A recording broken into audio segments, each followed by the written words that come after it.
இயக்கம் இதெல்லாம் தாண்டி ப்ரொடியூஸ் பண்ணி சாங்ஸுக்கு லிரிக்ஸ் எழுதி இந்த மாதிரி பல பரிமாணங்கள் எடுத்த நம்ம லதா மேம் தான் அடுத்து நம்ம வெல்கம் பண்ண போறோம்.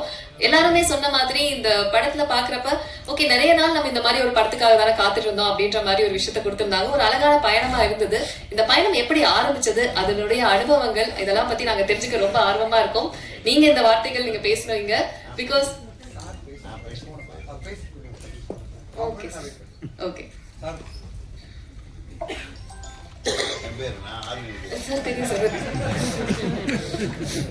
அடுத்தபடியா நம்ம மண்மனம் மாறாத நிறைய படைப்புகளை நமக்காக கொடுத்திருக்காரு. இவருடைய படைப்புகள் எதையுமே நம்மளால மறக்கவே முடியாது. சின்ன கவுண்டர் இந்த மாதிரி நிறைய படைப்புகள் கொடுத்திருக்காரு. சார் நீங்க இதை ஒரு சில வார்த்தைகள் பேசணும். பேச சொல்றவங்களே நிறைய பேசிட்டு இருந்தா நம்மளை மட்டும் கொஞ்சமா பேச சொல்றாங்க. என்னங்க பாருங்க, மாறவே மாட்டீங்களா நீங்க?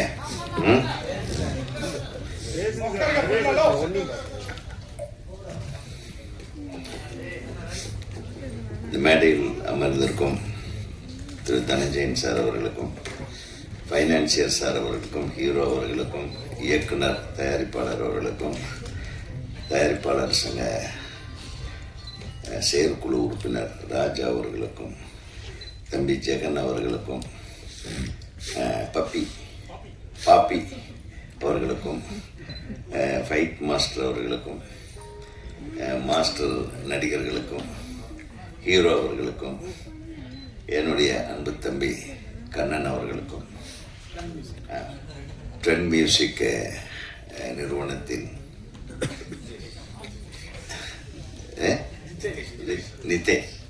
ஜிதேஷ் அவர்களுக்கும் மற்றும் எனது வளர்ச்சியிலும் நான் இப்போ படம் பண்ணாமல் இருக்கிறதுக்கும் காரணமாகிய எனது அன்பு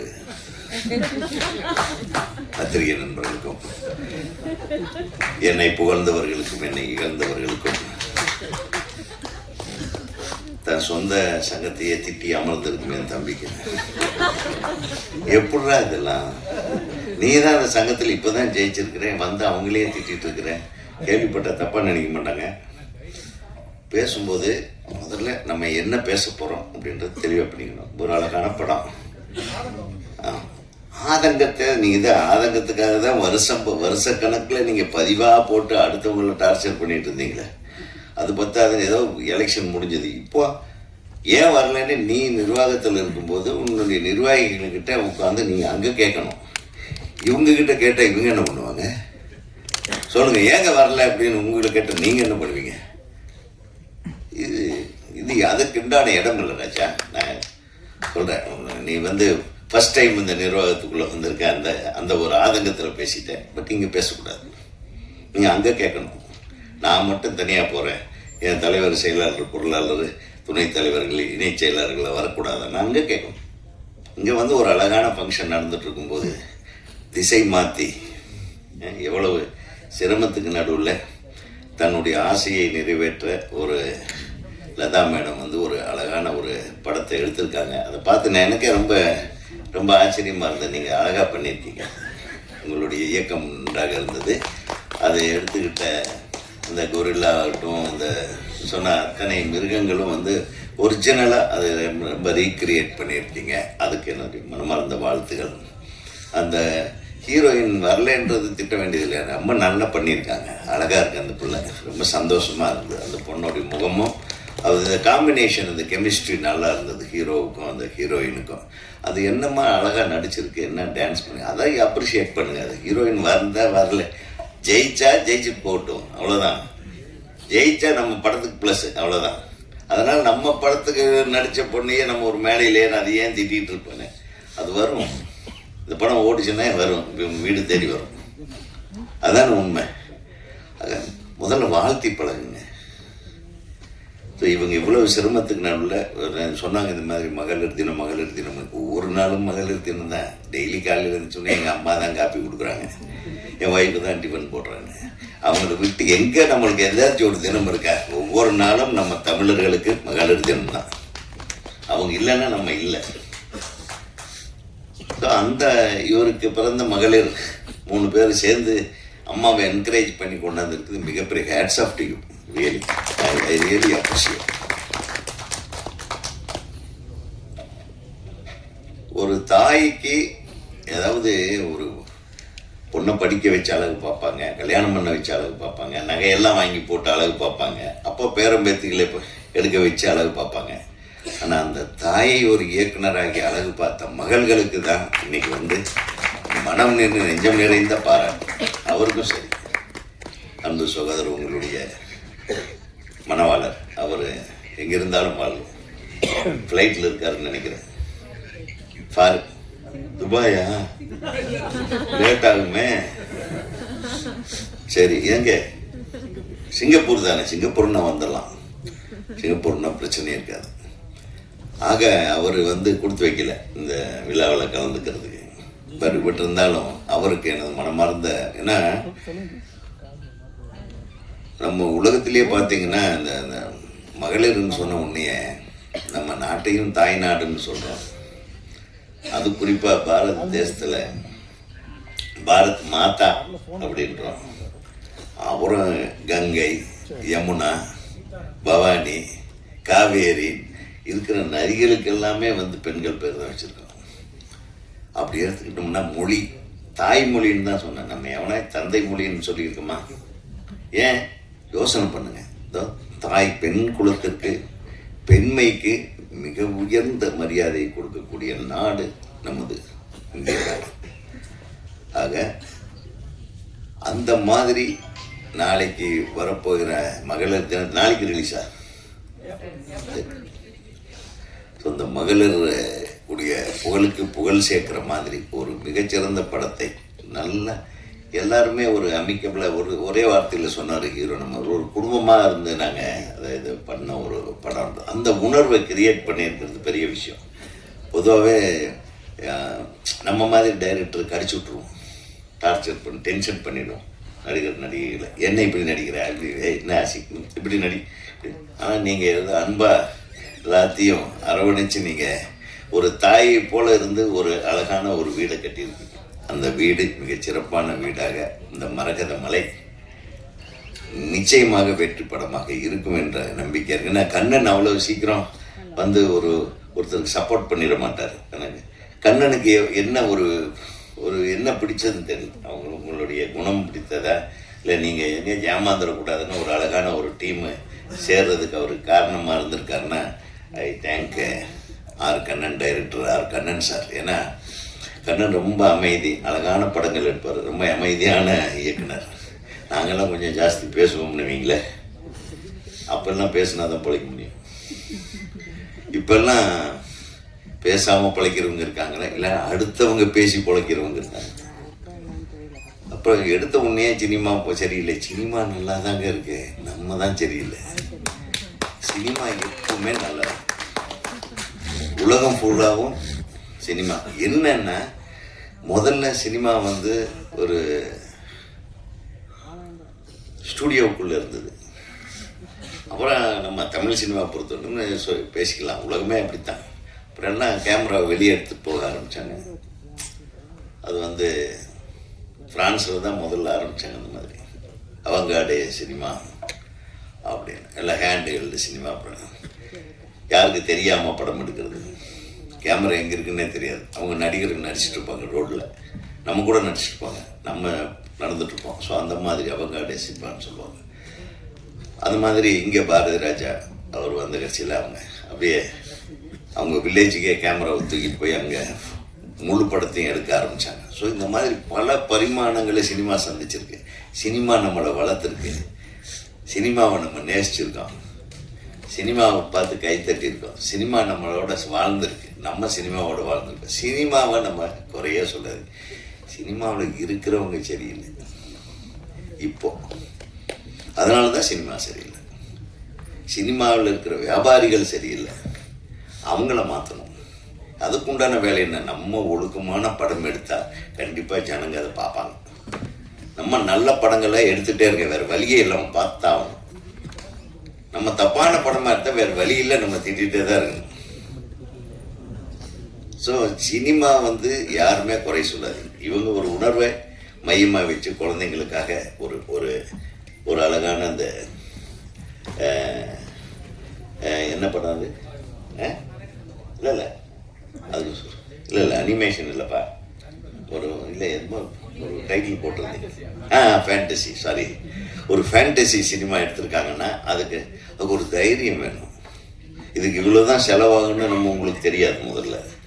அது அது கிராஃபிக்ஸில் கொண்டு போய் கொடுத்தா, மேடம் இது ஒரு அடிக்கு இவ்வளோ தூரம், ஒரு 5 ஃப்ரேமுக்கு இவ்வளோ காசு ஆகும், 10 ஃப்ரேமுக்கு இவ்வளோ காசு ஆகும், இந்த மாதிரி எல்லாம் சொல்ல வைப்பாங்க. கரெக்டாக. ஸோ உங்களுக்கு இதனுடைய கணக்கு வழக்கெல்லாம் அப்புறம் தான் தெரிய வரும். ஓ, இதுக்கு இவ்வளோ செலவாகுதான்னு தெரிஞ்சிருக்கோம். அப்புறம் பிள்ளைங்கிட்ட ஃபோன் பண்ணியிருப்பீங்க, இவ்வளோ வாங்கம்மாம்மா, பரவாயில்லம்மா அப்படின்னு இருக்காரு இல்லை, அவங்களுக்கு ஒரு கை தட்டுங்க. அம்மா என்ன நினைச்சாங்களோ, உங்கள் குழந்தைங்களுக்கு என்ன கதை சொல்ல விரும்பினாங்களோ அதை சொல்லியிருக்கீங்களா? எல்லா எங்களுக்கும் சேர்த்து எங்களையும் குழந்தைங்களா நினச்சி நீங்கள் படம் எடுத்துருக்கீங்க. உங்கள் தாய் உள்ளத்திற்கு நன்றி. நிச்சயமாக இந்த திரைப்படம் வெற்றி பெறும். I wish you all the best, all the best. All the technician சொன்னாங்க, ஒளிப்பதிவாளர் நல்லா பண்ணி, இசையமைப்பாளர் ரொம்ப நல்லா போட்டிருக்காரு. அந்த 2 சாங்குமே, ஒன்று ரேவதியில் போட்டிருக்காரு, இன்னொன்று ஐ திங்க் எனக்கு காதல் ஓவியம் பாட்டு ஞாபகம் வந்து, நதியில் ஆடும் பூவனம் அலைகள் வீசும் சாமரம், அதுவும். இன்னொன்று வந்து இந்த ரேவதி இதில் ரொம்ப நல்லா இருந்தது. ஸோ சாங்ஸ் நல்லா இருந்தது, அழகாக கம்போஸ் பண்ணியிருந்தீங்க. பப்பி குழந்தைங்க நல்லா பண்ணியிருந்தாங்க, ஹீரோயின் அழகாக இருந்தாங்க, எல்லாமே நல்லா இருந்தது. எனக்கு நிச்சயமாக இந்த படம் மிகப்பெரிய வெற்றி படமாக அமைய வேண்டும் என்று. அப்புறம் நிச்சயமாக நீங்கள் இதை கொண்டு போய் சேர்த்துருவீங்க. இந்த மாதிரி ஒரு திரைப்படம் என்னென்னா, நான் கொஞ்சம் இந்த ஒரு விஷயத்தை மட்டும் நான் சொல்லிக்க ஆசைப்பட்றேன். சில நாட்களாகவே கொஞ்சம் நல்ல திரைப்படங்கள் வருது, சின்ன படங்கள், அதாவது ஸ்மால் பட்ஜெட் படம்னு சொல்லக்கூடிய படங்கள், நல்ல கண்டென்ட்டோடவும் நல்ல படங்களாகவும் வருது. அது ஏன் ரிலீஸுக்கு முன்னாடி 2 நாளைக்கு முன்னாடி இந்த மாதிரி ஆடியோ ரிலீஸ் பண்ணி, அந்த படம் ரிலீஸுக்கு முன்னாடி 2 நாளில் இது போய் எப்படி ரீச் ஆகும்? இது எல்லாம் தான் நீங்கள் யோசனை பண்ணணும். கொஞ்சம் ஃப்ளாஷ்பேக் போனால், இப்போ நம்ம ஒரு படம் எடுக்கிற காலகட்டத்தில் எப்பவுமே அதே மாதிரி தான். இப்போ நம்ம மொபைலில் எல்லாமே வருதுன்றதுக்காக, எல்லா மீடியாவும் இருக்குன்றதுக்காக உடனே எல்லாமே ரீச் ஆகிடாது. ஏன்னா பார்க்குறவன் அவன் எது வேணுமோ அது மட்டும்தான் பார்ப்பான். இன்னைக்கு சினிமாவில் என்ன பேசினாங்கன்றதை தனியாக உட்காந்து பார்க்க மாட்டாங்க. ஆக 1 மாதம் அல்லது 2 மாதத்துக்கு முன்னாடி இருந்தே தயவு செஞ்சு பப்ளிசிட்டி ஆரம்பிங்க. முதல்ல எல்லாம் இருந்தது, படம் பூஜை போடுற அன்னைக்கு ஒரு ஃபுல் பேஜ் போடுவோம். பூஜை ஒரு ஸ்டுடியோவில் வைப்போம், ஒரு 1000 பேரை கூப்பிடுவோம். அது ஒரு பெரிய கோலாகலமான ஒரு இதாக இருக்கும். அது ரொம்ப நாளைக்கு இன்னைக்கு காலையில் ஒரு பூஜை, அப்படி அதுவும் ஒரு லேடி இயக்குனர் தான், திருமதி ஐஸ்வர்யா ரஜினிகாந்த் அவர்களுடைய படத்தோட பூஜை இன்னைக்கு காலையில் இருந்தது. சரி, எங்கே பார்த்தாலும் லேடிஸ் தான், கொஞ்சம் பயமாகவே இருக்கு. ஏற்கனவே நம்மளை ஓரம் கட்டாங்களே, இந்த பொம்பளைகளும் வந்து நம்மளை டோட்டலாக காலி பண்ணிடுவாங்களோ அப்படின்ற மாதிரி. நல்ல விஷயம். ஸோ இந்த மகளிர் வந்து ஆளுமை அதிகமாயிட்டு இருக்கிற இந்த சமுதாயத்துக்கு நான் வாழ்த்து சொல்ல கடமைப்பட்டிருக்கேன். ஸோ இந்த இந்த 6 மாதம், இப்போ நீங்கள் படம் எடுத்து இப்போ ஒரு 6 மாதத்தில் வெளியிட போகிறோம் அல்லது 3 மாதத்தில் வெளியிட போகிறோம். அந்த 3 மாதத்துக்கு முன்னாடி இருந்து இந்த மாதிரி ஒரு படப்பிடிப்பு நடக்குது, இந்த மாதிரி ஒரு இது நடக்குதுன்னு ஒரு 10 நாளைக்கு முன்னாடி, அதுக்கப்புறம் ஒரு 10 நாள் கழிச்சு இந்த காட்சி எடுக்கப்பட்டது, இந்த மாதிரி ஒரு நம்ம மீடியாவை மட்டும் இல்லை, ப்ரெஸ்ஸு, பிரிண்ட் மீடியா எல்லாத்தையும் கூப்பிட்டு அது கொஞ்சம் கொஞ்சமாக இந்த மரகத மலைன்னு மைண்டில் இருந்துகிட்டு இருக்கும். திடீர்னு ஒரு நாள் மரகத மலைன்னு சொல்லி அடுத்த நாள் ரிலீஸ் பண்ணி, இல்லை எனக்கு தெரியும், எனக்கு இன்னைக்கு தான் மரகத மலைன்னு. இன்ஃபேக்ட் 2 நாளைக்கு முன்னாடி தம்பி எனக்கு இன்விடேஷன் அனுப்பிச்சோம். ஸோ இதுக்கு சொல்ல வர்றேன், இன்னும் பெரும்பாலும் இன்னைக்கு மட்டும் 12 படமே ஏதோ ரிலீஸ்ன்னு சொன்னாங்க. இந்த 12 படத்தில் ஒரு படத்து பேர் கூட எனக்கு தெரியல. I am very sorry to be in the cinema. ஏன்னா எனக்கு தெரியல. எனக்கு தெரியப்படுத்த வேண்டியது அவங்களோட கடமை. எனக்கே தெரியலன்னா பப்ளிக் எப்படி தெரியும் சொல்லுங்க? சினிமாவில் இருக்கிற எனக்கே தெரியல. இன்னைக்கு 12 படம் ரிலீஸ் ஆயிருக்கு. இங்கே தான் நம்ம தப்பு பண்ணுறோம். அந்த தப்பை தம்பி உங்கள் தயாரிப்பாளர் சங்கத்தில் சொல்லி கரெக்ட் பண்ணணும். இது இது இது இங்கெல்லாம் பேசக்கூடாது, அங்கே பேசு. அங்கே பேசி ஒவ்வொரு படத்துக்கு ஒரு கரெக்டான ஒரு கால இடைவெளி வச்சு அதுக்கு பப்ளிசிட்டி பண்ணிக்கிட்டே இருக்கணும். அப்படி தான் இருந்தது, அப்படி தான் இருந்தது முதல்ல சினிமா. அது எங்கே? ஆமாம், அது இல்லை. அது இருந்தால் தான் படம் ரீச் ஆகுது. திடீர்னு இந்த மாதிரி நானே ரிலீஸ் உங்கள் கையில் தான் இருக்குது, உங்கள் கையில் தான் இருக்குன்னு இவங்களை கூப்பிட்டு மிரட்டி இவங்களுக்கு பேச்சாராகி வெளியே போய் எங்கள் கையில் என்னையா இருக்கு, ஒரே ஒரு மொபைலில் நாங்கள் ஃபோட்டோ எடுத்துகிட்டு இருக்கிறோம், இதைத்தாயா போட முடியும் அப்படின்னு எங்கள் சகோதரர்கள் எல்லாம் மிரள வச்சுட்டு இருக்காதீங்க. உங்கள் கையில் எல்லாம் ஒன்றும் கிடையாது, இவங்க கையில் தான் இருக்கு. தயாரிப்பாளர்கள் சரிவர இதை கொண்டு போய் சேர்க்கக்கூடிய பொறுப்பு தயாரிப்பாளர்கள்கிட்ட தான் இருக்குது. அது நான் தயாரிப்பாளர் சங்க இப்போ பொருளாளரை வச்சு சொல்கிறேன். நடப்பு தயாரிப்பாளர் சங்கம் அவருக்கு தெரியும் கரெக்டான பிளானிங். ரிலீஸில் இப்போ நம்ம ஷூட்டிங்கில் மட்டும் பிளானிங் இருந்தால் பட்டாது. ரிலீஸுக்கு முன்னாடி எவ்வளவு நாளைக்கு முன்னாடி இந்த படத்தின் பெயரும் இந்த படத்தில் நடித்தவர்கள் யார், இந்த படத்தை பற்றிய விவரங்கள், ஃபுல் கதையை சொல்ல வேண்டியதில்லை, அதை கொண்டு போய் சேர்க்க வேண்டிய கடமையும் உங்களுக்கு இருக்கிறது. அப்படி இருந்தால் தான் இந்த படம்னு ஒன்று இருக்கு வரப்போகுதுன்றது மக்களுக்கு தெரியும். மக்களுக்கு தெரிஞ்சாதான் எந்த தேட்டரில் ஓடுறதுன்னு தெரியல. அப்படிமா இப்போ 12 படம் ரிலீஸ், அந்த 12 ப்ரொடியூசர்களுக்கு சொல்கிறேன், எந்த தேட்டரில் அவங்க படம் எந்த மணி ஷோவுக்கு எத்தனை மணி ஷோ ஓடுதுன்றது கூட அவங்களுக்கு தெரியாது சார். இவ்வளவு அழகாக நம்ம தமிழ் சினிமா இண்டஸ்ட்ரியை கொண்டு நிறுத்தியிருக்கிறீங்க இந்த தயாரிப்பாளர்கள். உன்னையும் சேர்த்தான் சொல்கிறேன். இப்படி நிறுத்திட்டு அந்த சங்கம் சரியில்லை இந்த சங்கம் சரியில்லை, முதல்ல உன்னை சரி பண்ணு என்று கூறி உங்களை நம்பி இங்கே படம் எடுக்கிற எங்கள் சகோதரியை நீங்கள் தான் காப்பாற்றணும். அதை விட்டுட்டு இங்கே திட்டாக்குற நீ. அனைவரையும் நன்றி கூறி மரகத மலை மிகப்பெரிய வெற்றி மலையாக பணமழையை குவிக்க வேண்டும் என்று சொல்லி வாழ்த்தி விடைபெறுகிறேன்.